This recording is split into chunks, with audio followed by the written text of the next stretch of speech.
Now एक question है, question number 7। Question number 7 बहुतों को परेशान करता है और सबसे ज्यादा जो इश्यू आ रहा है, जो सबसे ज्यादा क्वेरी आ रही है, मेरे पास भी सबसे ज्यादा क्वेरी आ रही है, क्वेश्चन नंबर 7 के रिगार्डिंग है। क्वेश्चन नंबर 7 कब रेजिडेंट पे मार्क करना है, कब नॉन रेजिडेंट पे, कब इंस्टीट्यूट है, कब नहीं है। तो यहां सारे एग्जांपल हम उसको लेके चलेंगे। ये बताता है ascertain use of census house. Ascertain का मतलब है पक्का करना है कि जो बिल्डिंग या हाउस हमको दिख रहा है, इस हाउस के अंदर क्या चल रहा है। सो ऑलवेज ऑब्जर्व, असर्टेन पक्का करे वही काम है या नहीं है, उसके बाद ही आप उसे रिकॉर्ड करेंगे। इसमें आपके पास जो ऑप्शन आपको मिल रहे हैं वो दो तरह की कैटेगरी में बांटे जा सकते हैं। पहला प्योर रेजिडेंस, दैट मीन उसके अंदर सिर्फ रहते हैं, कोई भी कमर्शियल एक्टिविटी उस केस में नहीं होती है। और दूसरा जहां सिर्फ कमर्शियल एक्टिविटी होती है, कोई रहता नहीं है। ये आसान है क्योंकि यहां कोई रहता नहीं है, आधे ज्यादा क्वेश्चन हमारे स्किप हो जाएंगे। ये आसान है क्योंकि इसमें कोई रहता है, सारे क्वेश्चन हमें अटेम्प्ट करना है। इशू आता है इस कैटेगरी में जहां रहता भी है और कमर्शियल एक्टिविटी भी होती है। तो क्वेश्चन कोड 1 हम कब डालते हैं? कोड नंबर 1 हम जब डालेंगे जब वहां कोई भी कमर्शियल एक्टिविटी नहीं हो रही है। सो दैट इज वाई जितनी भी तरह की बिल्डिंग आपको दिखती है उसमें एंश्योर करो कि क्या यूज है और उसको पर्टिकुलर जगह डालो। सो हम बात करेंगे अब सबसे पहले पहला क्वेश्चन के पहला ऑप्शन क्या है आपके पास? रेजिडेंस का, कि रेजिडेंस कब डालना है। सो एक नॉर्मल बिल्डिंग है जिसके अंदर सिर्फ रहा जा रहा है, यहां कोई भी ट्रेडिंग नहीं चल रही है, कोई भी पार्ट टाइम जॉब नहीं चल रहा है, कोई भी ऐसा काम जो कि कमर्शियल एक्टिविटी को काउंट करता है वो इन बिल्डिंग में नहीं चल रहा है, जो कि नॉर्मल हाउस होल्ड आपको मिलेंगे। तो आप क्या डालेंगे? रेजिडेंस। ठीक है। अगर लेकिन वो बिल्कुल एक छोटे से छोटा काम मान के चलो, सिलाई मशीन का काम कर रहे हैं, ब्यूटी पार्लर का काम कर रहे हैं, एक टेबल लगा के अपना कोई भी छोटा मोटा बिजनेस भी कर रहे हैं, वहां अगर जरा भी मैन्युफैक्चरिंग चल रही है वो इस कैटेगरी में काउंट नहीं होगा। उसके लिए हमारे पास कैटेगरी कौन सी आ जाती है? अगर हम यहां देखते हैं तो वो आ जाता है रेजिडेंट कम अदर यूज में। अब वो वहां रह भी रहे हैं, साथ के साथ में आपकी कोई ना कोई बिजनेस एक्टिविटी चल रही है। तो कोड नंबर जो 2 है, रेजिडेंट कम अदर यूज, ये इस चीज को दिखाता है कि वहां लोग रह रहे हैं, जो कि कोड 1 की खासियत है, और साथ में वहां कोई कमर्शियल एक्टिविटी भी चल रही है, जो कि बाकी आपके कोर्स 3 to लेकर 7 तक के जितने कोड है उनको वो शो करता है। तो कोड 2 का मतलब है एक ऐसा सेंसस हाउस, इसको अच्छे से समझिए, एक ऐसा सेंसस हाउस जिसके पास आपके पास सिंगल एंट्री है, जहां हम इसको दो अलग अलग कैटेगरी में नहीं बांट सकते। इस पूरी स्ट्रक्चर को हमें एक सेंसस हाउस मान के चलना है। इसके अंदर एंटर होते हैं घर का नहीं, रेजिडेंस यानी सोने के लिए हमारी एंट्री यहीं से है, कमर्शियल एक्टिविटी की एक्टिविटी का भी एंट्री हमारी यहीं से है। देखो अगर आप इन दोनों चीजों को अलग अलग बांट सको, ले सपोज यहां से सीढ़ी लग रही है, आप ऊपर रेजिडेंस अलग जा सकता है और नीचे दुकान अलग चल सकती है, तो आप इसे एक के बजाय क्या मानेंगे? 2 सेंसस हाउस। एक सेंसस हाउस आपका नीचे हो जाएगा जो कि पूरी तरह से कमर्शियल होगा, एक सेंसस हाउस आपका ऊपर होगा जो कि पूरी तरह से रेजिडेंट होगा। लेकिन जहां आपको दिख रहा है कि यार एक सिंगल एंट्री है, एक सिंगल एंट्री से हमें सब कुछ एक्सेस करना है, सिंगल एंट्री है, तो आपके पास क्या हो गया? Single census house. इस पूरे सेंसस हाउस में आप रह भी रहे हैं और यहां आपके पास एक्टिविटी भी हो रही है, तो ये जो सेंसस हाउस आ जाता है किस कैटेगरी में आ जाएगा? रेजिडेंट कम अदर यूज में। क्लियर? हाँ प्लीज। अगर घर की एंट्री अलग हो रही है तो जिस गेट से आपकी सिर्फ दुकान की एंट्री हो रही है उसे आप एक सेंसस हाउस देंगे, और घर की एंट्री अगर पीछे से उसके जा सकता है तो आप उसे क्या सकते हैं? दूसरा सेंसस हाउस नंबर अलॉट कर सकते हैं। आपके पास क्या हो जाएगा? वो पर्टिकुलर कमरा जिसमें आपके पास काम चल रहा है शॉप का, वो पर्टिकुलर कमरा आपका एक सिंगल सेंसस हाउस हो जाएगा, और अगर पीछे से एंट्री करके अपने घर में रेजिडेंस करने जा रहा है वो दूसरा सेंसस हाउस काउंट कर सकते हैं। सो वो जो सेंसस हाउस होगा जो पीछे से एक्सेस हुआ है वो पूरी तरह से रेजिडेंट हो जाएगा, और आगे वाला पूरी तरह से शॉप के कैटेगरी में आपका डाला जा सकता है। क्लियर? Put out? ठीक है, आगे चलते हैं। कुछ ऐसे केसेस जो हमने देखा है, रेजिडेंट का केस है, मतलब एक पूरा घर है जिसके अंदर एक सिंगल टेबल पे आपका काम चल रहा है सिलाई मशीन का, तो ये किस कैटेगरी में आएगा? पहली कैटेगरी में या दूसरी कैटेगरी में? दूसरी कैटेगरी में, क्योंकि यहां आपके पास रेजिडेंस के साथ अदर यूज भी आपके पास आते हैं। सिमिलरली कोई ऐसी सीजनल एक्टिविटी जो कि वहां होती है, जैसे गन्ने के जूस का काम हो गया या फिर सीजनल क्रॉप्स वगैरह का काम हो गया, जो प्रोसेसिंग की अगर हमारे पास यूनिट है जो कि पर्टिकुलर सीजन में चलाई जाती है, तो उसे भी हम इसी कैटेगरी में काउंट करेंगे। इस पर्टिकुलर इमेज की अगर हम बात करें तो यहां आपके पास दो इसको अलग अलग सेंसस हाउस मान सकते हो, क्योंकि यहां दोनों की अलग अलग एंट्री में मिल रही है। लेकिन अगर एक सिंगल एंट्री, सिंगल प्रीमाइसिस में आपके पास दोनों आ रहे हैं और एक सिंगल सेंसस हाउस आप उसे लेकर चल रहे हैं, तो उस केस में आप क्या करेंगे? उसे पूरे को रेजिडेंट कम अदर यूज लेकर चलेंगे।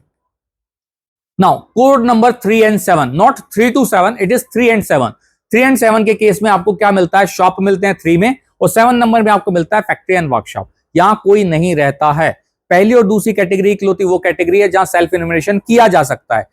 पहली और दूसरी कैटेगरी के अलावा कभी भी सेल्फ इन्यूमरेशन नहीं किया जा सकेगा, तो इन सब की एंट्री तो आपको खुद ब खुद करनी पड़ेगी। शॉप है तो शॉप डालेंगे, और फैक्ट्री या वर्कशॉप है तो हम उसे डालेंगे। स्कूल या कॉलेज की बात करते हैं हम, ये बार बार एक्चुअली स्विच ऑफ हो रहा है। ठीक है, अभी ऑन है, इसकी बैटरी शायद डाउन है। चलिए जब तक चलता है तब बात करते हैं। हेलो, हाँ, नेक्स्ट कोड पे आते हैं, कोड 426। 426 कोड क्या है आपके पास में? स्कूल या एजुकेशन इंस्टीट्यूट या हेल्थ इंस्टीट्यूट जहां कोई नहीं रहता है, ठीक है। कॉलेज, अगर कॉलेज में आपके पास हॉस्टल फैसिलिटी है तो वहां कोई ना कोई रह रहा है, या हम ये मान के चल रहे हैं वहां कोई भी नहीं रह रहा है, उस केस पे कोड आपके पास हो जाता है कोड 4। हॉस्पिटल के केस में भी कोई भी परमानेंट स्टाफ वहां सो नहीं रहा है, ड्यूटी कर रहा है भले 12 घंटे की, उसके बाद घर जाके सो रहा है, वहीं रह रहा है, तो इस केस में कोई भी लॉजिंग अलाउ नहीं होती। इस चीज को अच्छे से मान के चलिएगा। कोड 58, सर केयर टेकर अगर उसका घर वहीं है, वहीं वो रहता है, कमरा उसे अलॉट किया हुआ है, तब हम बात करेंगे उस केस में, तब आपके केस बदल जाते हैं। वो एग्जांपल है, वो सारे एग्जांपल हैं, आगे एग्जांपल है, हाँ सारे एग्जांपल हैं सर, अभी एग्जांपल कवर अप करते हैं, ठीक है। चलिए कोड नंबर 5, 8 एंड 9 की बात करते हैं। टेम्परेरी स्टे, जो अभी सर ने पूछा था कि टेम्परेरी स्टे को कहां काउंट करते हैं, टेम्परेरी स्टे अपना आएगा कोड 5 के अंदर।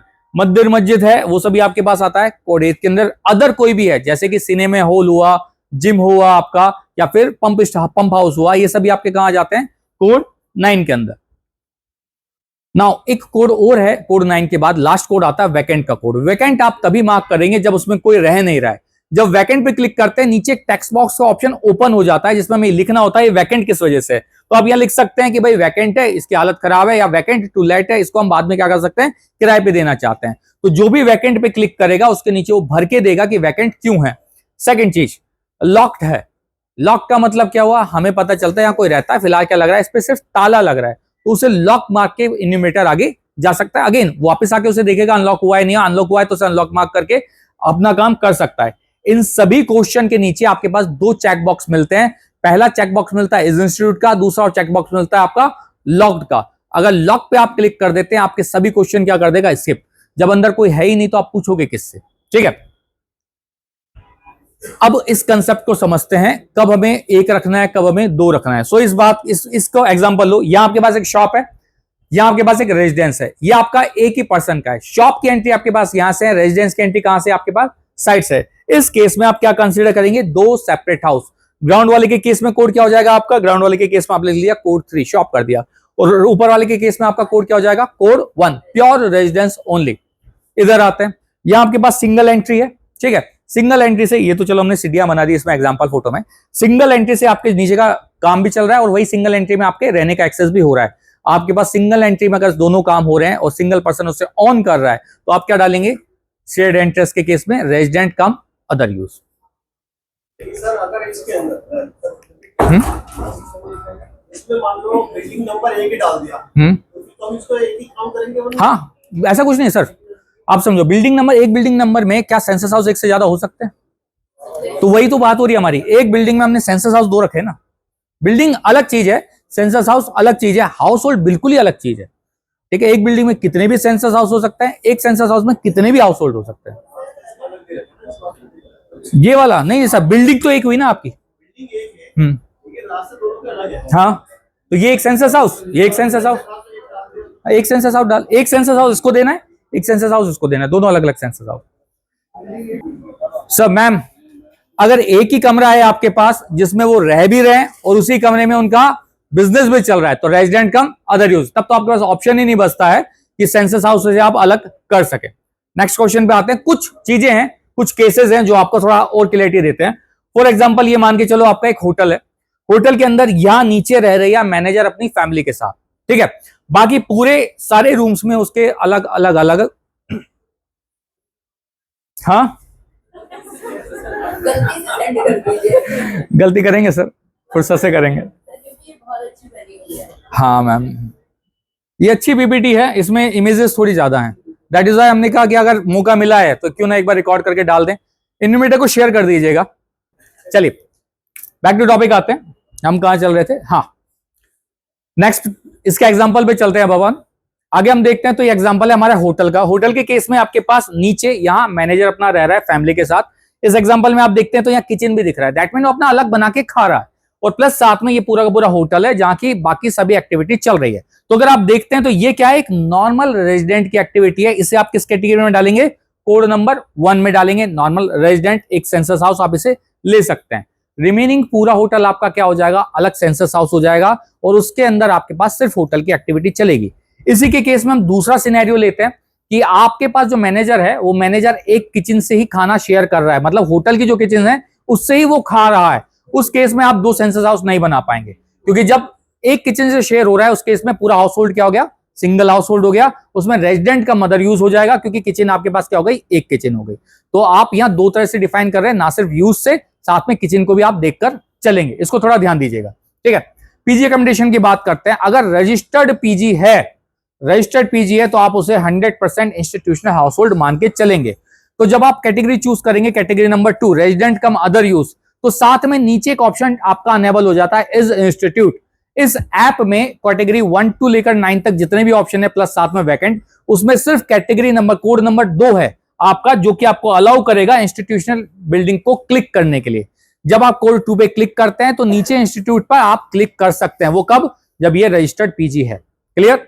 इनकेस रजिस्टर्ड पीजी नहीं है तब क्या, रजिस्टर्ड पीजी नहीं है तो आप उसे नॉर्मल हाउस होल्ड को जैसे ट्रीट करते हैं सिमिलरली वैसे ट्रीट करेंगे। दैट मीन अगर वो सभी एक किचन से खाना खा रहे हैं तो उस केस में वो सभी क्या हो गए, एक सिंगल हाउस होल्ड हो गया। और सभी अलग अलग जगह से खाना खा रहे हैं, या कोई खाना ही नहीं बना रहा है, अलग जगह जा रहा है, तो सब कुछ आपके अलग अलग हाउस होल्ड होंगे। तो जितने कमरों में जितने लोग रह रहे हैं सबको आप अलग अलग हाउस होल्ड कंसिडर करके चलेंगे। सो क्वेश्चन नंबर 7 के केस में ये इंश्योर करना है कि आपकी एंट्रेंस क्या है, ठीक है। एंट्रेंस से आपको थोड़ा बहुत आइडिया लग जाएगा। आफ्टर दैट हम ये देखेंगे कि वहां यूज क्या हो रहा है, सर्टेन करना है यूज। ओके, यूज हो गया, हमारा काम खत्म हो गया। इनकेस अगर वैकेंट या लॉक्ड है तो दोनों अलग अलग चीजें हैं। वैकेंट है तो हमारे पास कोड 0 है, और अगर लॉक्ड है तो नीचे एक चेकबॉक्स आता है जिसे हम क्लिक करेंगे, दैट इज लॉक्ड। उसके बाद हमें कोड 2 क्या ध्यान रखना है, वही एक चीज है जो आपके दिक्कत देगी। स्पेसिफिकली रहना है कि हाँ, कोड 2 मतलब रेजिडेंट कम अदर यूज। कोड 1 आसान है, रेजिडेंस, बाकी सभी कोड भी हमारे आसान है, इंस्टीट्यूट रिलेटेड कोड रहेंगे।